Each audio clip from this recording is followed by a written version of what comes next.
All right, welcome back, everyone. So, bro, what are we here to talk about today? We're here to talk about Venom. Let there be carnage. Let there be carnage.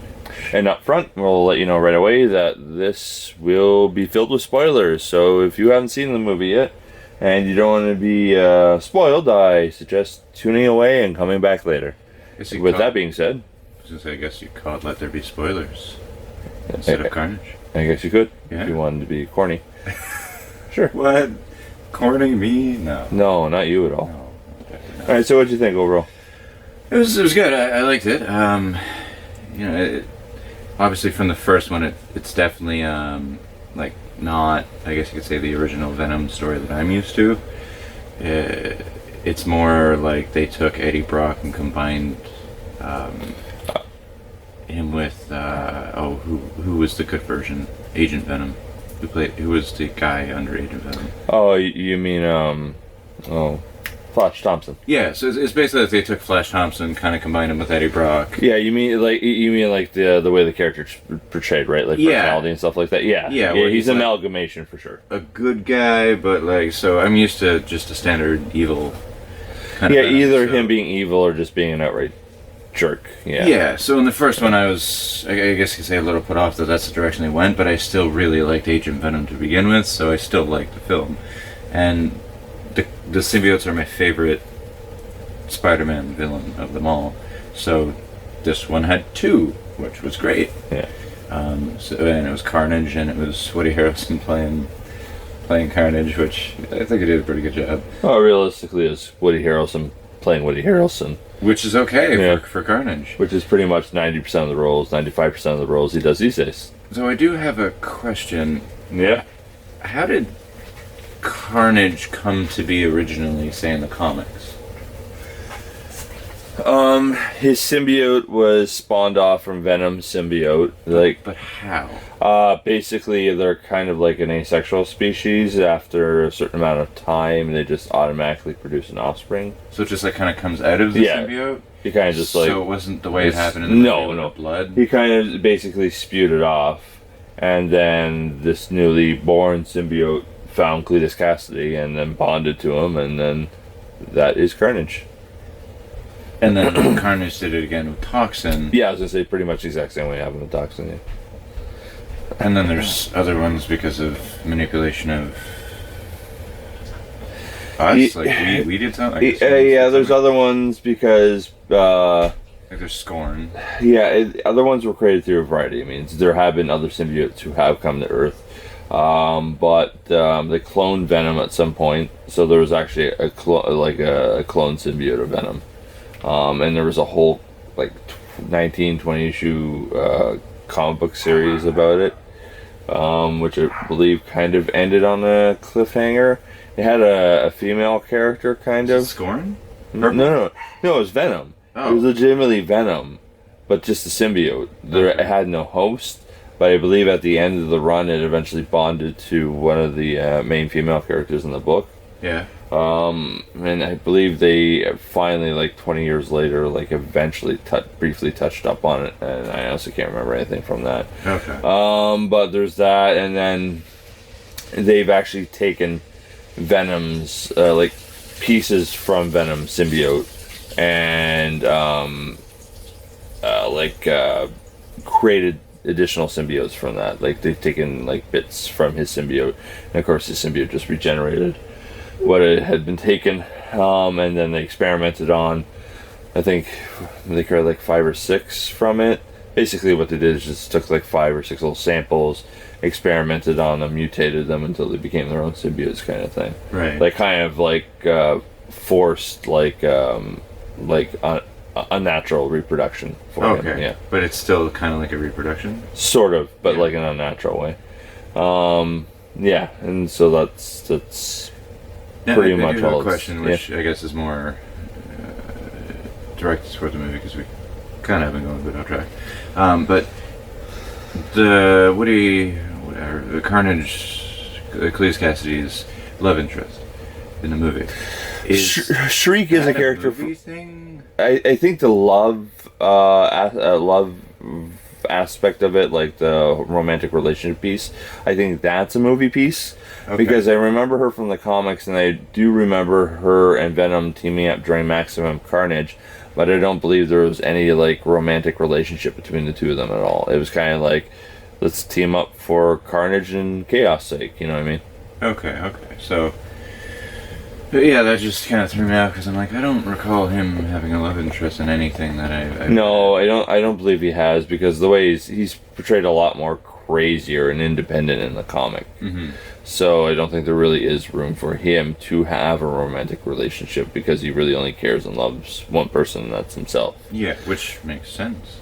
And another thing too that differed from the comic, in the comic, like the symbiote bonded to Cletus Cassidy. And unlike Venom, which is like two personalities together, and they always announce like, we are Venom. Yeah.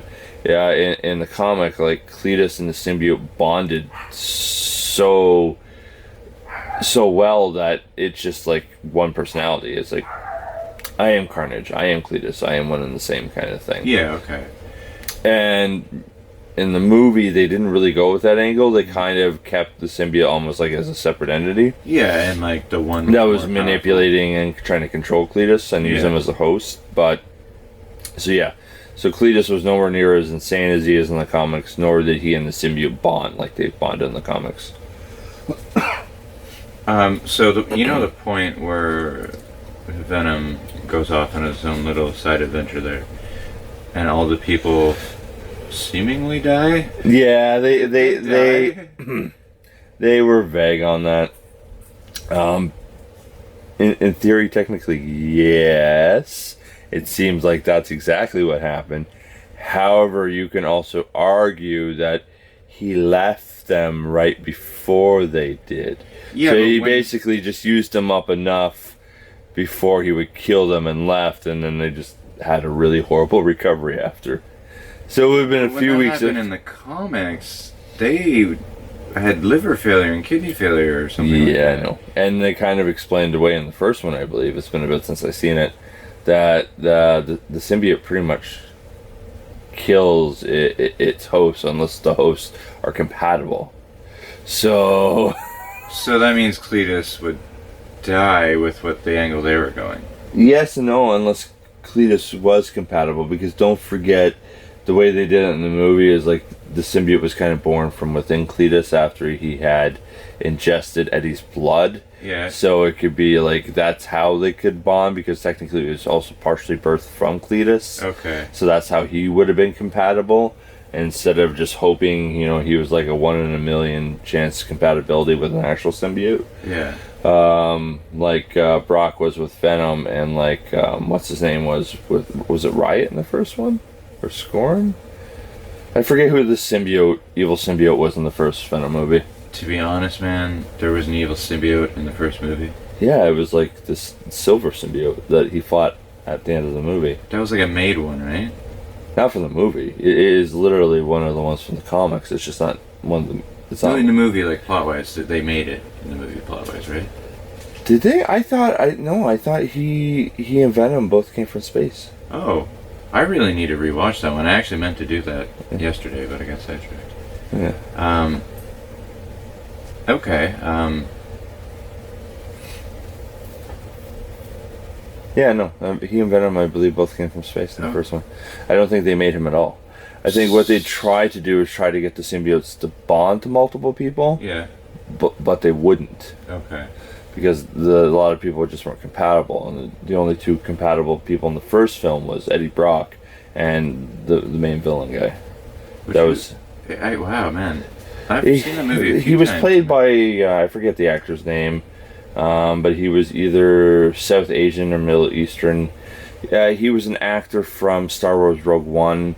I believe he was the one that Saul Guerrera kept in the cell that they were trying to rescue to get information from, because he had the plans for the Death Star.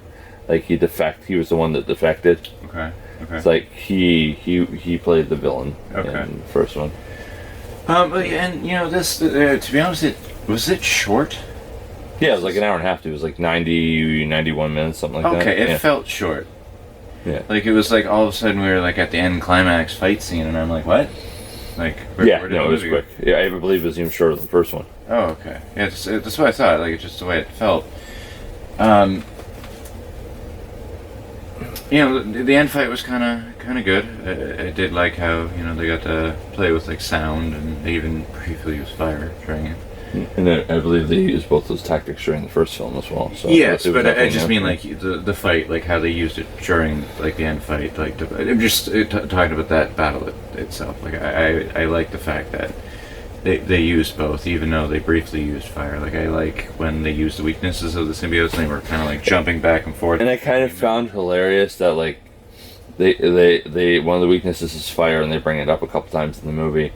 But then there's that point where where Cletus and his soon-to-be bride Shriek go and massively burn down the old asylum, and they're standing in front of that gigantic fiery inferno, and it's like Carnage is like, cool. And Carnage, yeah. Well, you can argue that he's not in symbiote form; he's just in human form at that point. Yeah. However, that being said, you think Carnage would be like, yeah, let's get away from here right now. And instead, they're dancing and twirling around in front of the flames. And it's like, yeah, you guys really didn't want to think that through when you wrote this scene, did you? And then Carnage gets mad, like, when she uses her powers, and it's like... Or when Dan dumps, like, the booze and flame on him at the end. Yeah, it's like, yeah, no. It's like, you guys got to pay attention to your own script. You established these are the rules.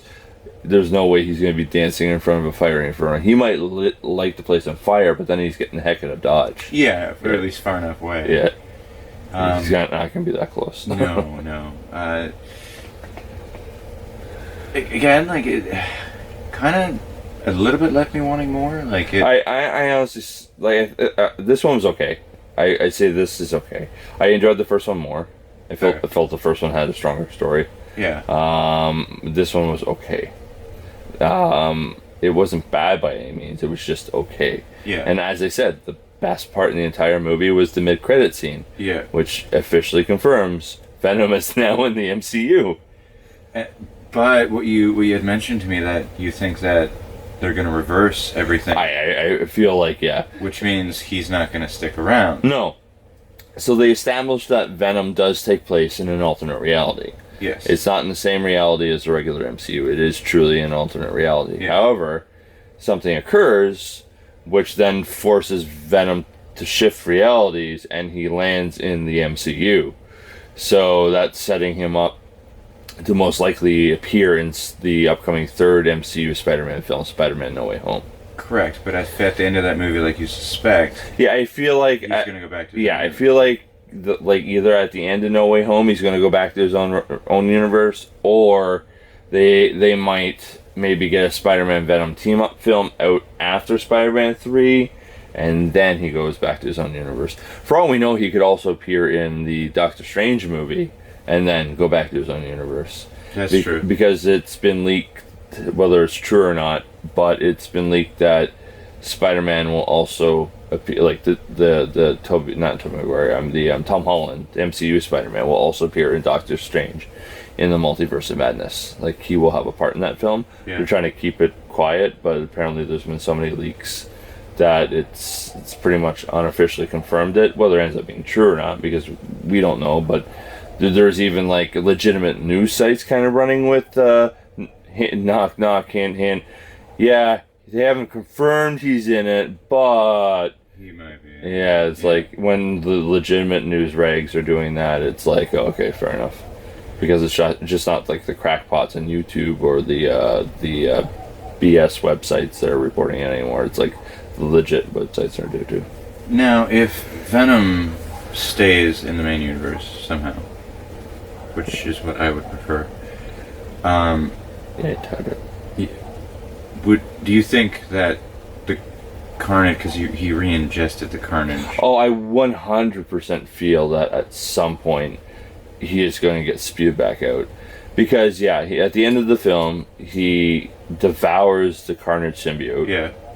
And then he bites off Cletus Cassidy's head. Which means in his universe, no more Cletus Cassidy Carnage. I have a feeling that he is going to at some point get spit back out of Venom. Yeah. Like, it'd be more comic book accurate, whereas like Venom bursts him, and then the symbiote will grow and form, and it will be Cletus. Because don't forget, like that's like Cletus's DNA is technically in that symbiote. Oh, okay. So when he gets rebirthed / resurrected, I guarantee it'll be more like the comic, where he is one in the same. He is like, I am Carnage, I am Cletus Cassidy, we are one. But you'll never see him as Cletus Cassidy. No, I 100% guarantee you will.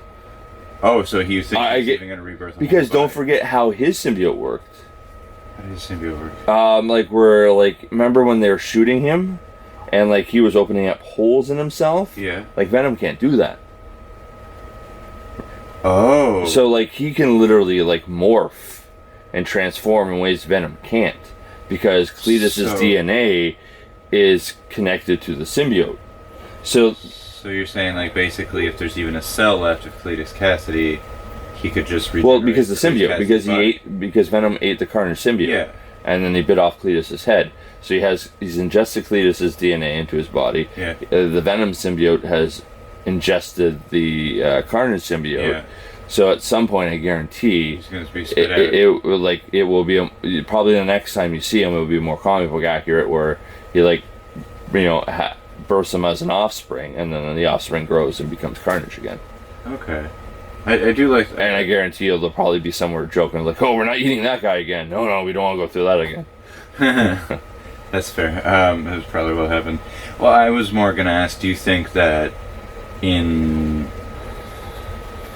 the normal MCU that Carnage symbiote would go on Cletus Cassidy from that universe? No, 100%. I guarantee, I don't see Carnage showing up in Spider-Man No Way Home or not. No. I don't see Carnage showing up into either like a Spider-Man Venom team-up film or Venom 3. Okay. Yeah. Now, I don't think we talked about the police officer in Toxin. Yeah, the guy I thought for 5 seconds was one of the Wahlbergs. Yeah. Yeah, it was like, is that one of the Wahlbergs? And I had to look it up, and it's like Stephen Graham or something. I'm like, oh, it's the guy who played Al Capone in Boardwalk Empire. Yeah, it was like, oh, and he's also been in a few other things. I think he was one of the crooks in the movie Snatch. Okay, yeah, I'm pretty sure. Yeah. So but I had at first I was like, oh, which Wahlberg is that? And I'm like, oh, it's not one of the Wahlbergs. Not one of the Wahlbergs. So he's gonna be Toxin. Yeah, well, they set that up. Right, for the next, because it's the human host of Toxin from the comics, and he's the cop character in the movie, and at the end his eyes do that weird blue flicker thing, which indicates that he's most likely has some kind of symbiote brewing inside of him now. But they didn't explain how that. Yeah, they don't explain how it happens. You have to assume one of the times that the Carnage touched him, that maybe like accidentally injected him with some DNA or something. Anywho, No, they didn't really talk about it in the movie, but the director did in that little brief thing we saw before the movie, like in the trailer, basically, where they were talking about it. He mentioned something about it being like 7 years later. He's been with. No. It's not 7 years later. No? It's like probably barely a year, maybe a few months or something within a year. He mentioned the 7-year itch, which is a term in relationships where couples kind of just get sick and tired of each other and need to go their separate ways. He was referring to that. Yeah. And the term is 7-year itch, and that's what happens to Venom and Eddie in the movie. They get sick and tired of each other. See, at a point, actually temporarily go their separate. Pardon? I took that as it was actually going to be 7 years. No. It was just he was referring to the term, which refers to a point in a lot of marriages where couples just either get stagnant or sick and tired of each other. Yeah. And as we've seen in this movie, that's exactly what happens with Eddie and Venom, and they do temporarily separate. And Venom kills a bunch of people.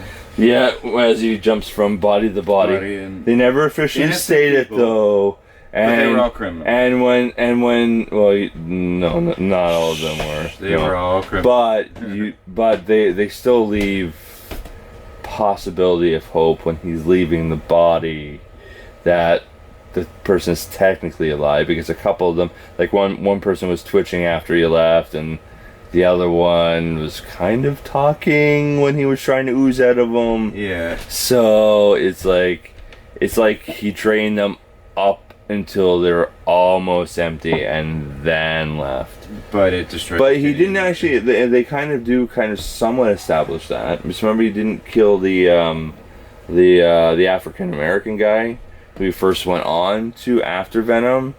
That he used to destroy Eddie's bike because he jumped off of that person and went on to the female bike messenger who was riding by. Yeah. So they kind of like give that illusion at the beginning to just show you like, oh, he's not really killing them. He might be staying into them up into the point where he almost does, but then he leaves to get somebody new because he's a good guy now. Well, let's talk about because he's observing the rules. Let's talk about the mental scarring that might cause on the host. Oh yeah, for sure. When he jumped on the female biker, they're going to be nutsoid. Oh yeah, they're going to all be nutsoid after for sure. It's like, but we're never really going to touch on or deal with that.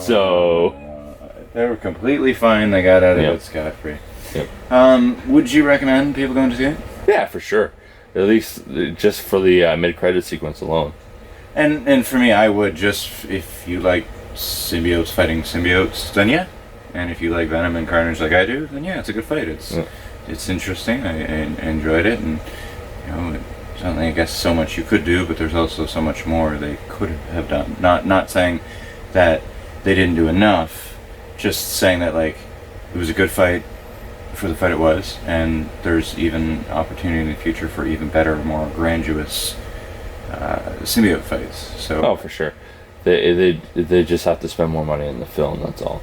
The Venom films had a decent budget, but they weren't as big as a standard Marvel movie. Oh yeah? Yeah. Oh, okay. So that makes a bit more sense. But yeah, like, because this is 100% a Sony venture.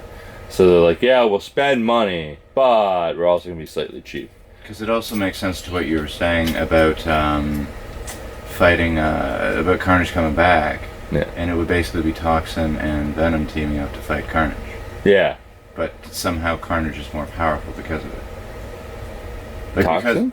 Carnage is more powerful, so they both need to team up to fight him. Yeah, for sure. Yeah. Yeah. They could be. Well, I think that's all I can think of for questions or things to talk about. Yeah, me too. Any other points you want to make? And I guess that answers my question before I actually got to the end of it. But hey, what was your question?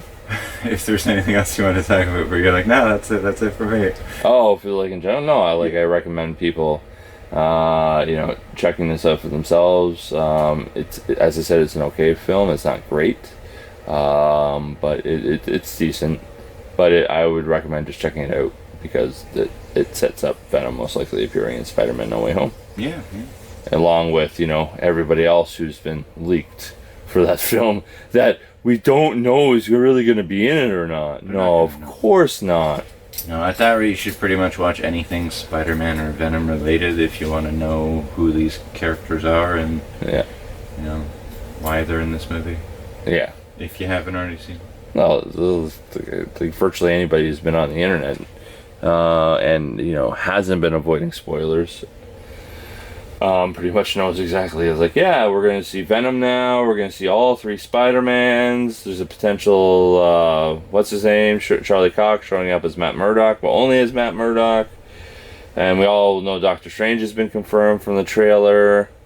And there's rumors that Miles Morales might make his first appearance in this movie. Oh, yeah? And even possibly suit up by the end. Oh, cool. There's also been rumors that Deadpool pops in because of the alternate reality shifting. Yeah. So we'll see what happens. We'll see what rumors turn out to be true, what rumors turn out to be false. I like that. That'd be kind of funny. I have a feeling Deadpool will be the 6th. Because the rumor was Spider-Man has to assemble a team to fight the Sinister Six. Yeah. And the team was rumored to be all 3 Spider-Man, being the Tom Holland Spider-Man, the Andrew Garfield Spider-Man, and the Tobey Maguire Spider-Man, plus Doctor Strange, who we know is in it from the trailer, plus Venom and Deadpool. That would be cool. Yeah. That would be a cool team up. Oh, that gets me excited to see them in December, you said? December 17th. December 17th. And, from some of the rumors for the villains have been confirmed. From the trailer, like Alfred Molina was confirmed as Doc Ock. And we got to see Willem Dafoe's Green Goblin's pumpkin bomb. Plus, you hear him laugh. Yeah. You don't physically see him. However, you do get to see the back of somebody's head, and it looks like an African American man briefly, and then you see electricity shooting out, and then you hear Jamie Foxx's laugh. Yeah. And Jamie Foxx himself has already confirmed he's in the film. See, which didn't help because Jamie Foxx and Alfred Molina both confirmed they're in the film while filming, and they were supposed to keep it a secret. Yeah. So that got out. So we all know Jamie Foxx is Electro, and Alfred Molina's Doc Ock were going to be in it from the get-go. Yeah. But everybody else is smart enough to realize, we have NDAs, we're not allowed talking about this. So, like, Willem Dafoe kept his mouth shut, but then the trailer pretty much confirmed that he's in it.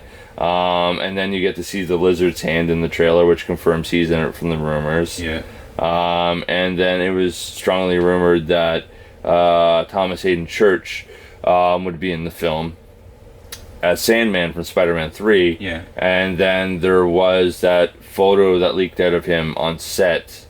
And then in the trailer, you see a giant sandstorm. Yeah. And then they're kind of keeping the identity of the sixth Sinister Six member quiet. But there has been stuff leaking out that it's supposed to be Rhino from Amazing Spider-Man 2. Right. However, it's also been rumored that it's going to be Michael Keaton's Vulture, and there was people stating that Michael Keaton was briefly on set for the film. Only did a few days shooting, and then they also had that Lego toy that leaked that had Michael Keaton's Vulture in a slightly different suit, fighting Spider-Man, wearing his black and gold suit from Spider-Man No Way Home, which can't be an action like a Lego set from a previous film. Yeah. Because it has a slightly different Vulture costume and Spider-Man's costume from Spider-Man No Way Home. Yeah, yeah. So there was that. So people are thinking like he appears in it at some point. And of course, the rumors that Michael Keaton was officially spotted on set for a few days of filming. However, even if he is in it, they're saying his part won't be big. So that's why people are leading towards maybe he just briefly shows up as Vulture towards the end and is not actually part of the Sinister Six. And that the actual sixth member is Rhino from Amazing Spider-Man 2. And one of the reasons they might want to keep that a secret is because that version of Rhino was pretty lame. So they probably might want to hold off on it for a bit. Okay. Fair. Do you think it could be anyone else? Do you think they could... The only other person I think it could be at this point would be Mysterio, who most people feel truly faked his death at the end of Spider-Man, what was it? Far From Home was the second one? Yeah. First one was Spider-Man Homecoming, second one was Spider-Man Far From Home, and the third one is Spider-Man No Way Home. Yeah, that's it. Yeah. So, and to me it would make more sense for the final villain to actually be someone like Tom Spider-Man has fought. Yeah. Because you have like 3 villains from the Tobey movies, at least 2 villains from Andrew's movies, and then if the sixth member of the Sinister Six just ends up being somebody else from like from Andrew's films, then it's basically he's teaming up with the other Spider-Man to fight their villains, and there's no villain in it for him kind of thing, you know what I mean? And it's his movie. Yeah. So I honestly think the sixth member will... I think the Rhino rumor might turn out to either be one of two things. Either false. I feel like. Or a red herring where Rhino, yes, does appear briefly. Just like Vulture. But he is not part of the Sinister Six. Yeah. And it's either Vulture or Mysterio who's the sixth member. I feel like, I feel like that's the case because you, as you said, you have one from the first... You got 3 from Tobey's movies. But one from each movie. Yeah. And then you have one from each of... one from each of Andrew's 2 movies. Andrew Garfield's movies. So naturally you should have one from Tom Holland's movies. Naturally, yeah. And if you go by, Mysterio's dead, then that would leave Vulture. Or you could go, oh no, Mysterio isn't dead, and he just faked his death, and here he is. Well, hey, what's going on there, brother? Are you Okay, you want to pick up? Oh, are we Yeah, just pick up where we left off before it died. Part of me forgets. I just remember the way what. Oh, because I just mentioned that Michael Keaton's going to be appearing in an alternate reality What's he movie appearing in DC for DC. It decides to be cool if he also appeared in the alternate reality movie for Marvel as well. What's he appearing in? He's appearing as like Tim Burton Batman Bruce Wayne in The Flash. Like he's Batman again. Really? Yeah. What? Yeah, the upcoming Flash movie is a multiverse movie. And he's appearing in it as Batman Bruce Wayne from the Tim Burton film Batman and Batman Returns. So that's to be like, it'd be funny if he is a sixth member of the Sinister Six, because then he would be in a multiverse movie for Marvel and a multiverse movie for DC. Even if he shows up as cameo, he'd technically still be in both. That's what I mean. Yeah, that's interesting. I like that. Okay, I didn't realize he was going to be in that. That's cool. So, do you want to try and do the outros, I guess, at this point? I guess at this point, yeah. Before it cuts us off again. Yeah. Alright, I'll throw it to you. Thanks for watching, guys. Please, like and subscribe if you like hearing us. Like, share, and subscribe. Like, share, and subscribe, and make sure you comment about any interesting points or any questions that you might have that you might want us to, give our opinion on that we didn't cover during the. Or any comment, because the algorithm likes that. Yes, yeah, just hey, what's up? Hi, a thumbs up comment, thumbs up this comment if you like them. Or even, hey, you guys suck. Please stop doing these. We'll appreciate those comments because they'll get us traction. I might personally like that comment myself. I'm just saying, if somebody did that. But yeah, so thanks for watching, and till the next video. All right, catch you guys later. Adios.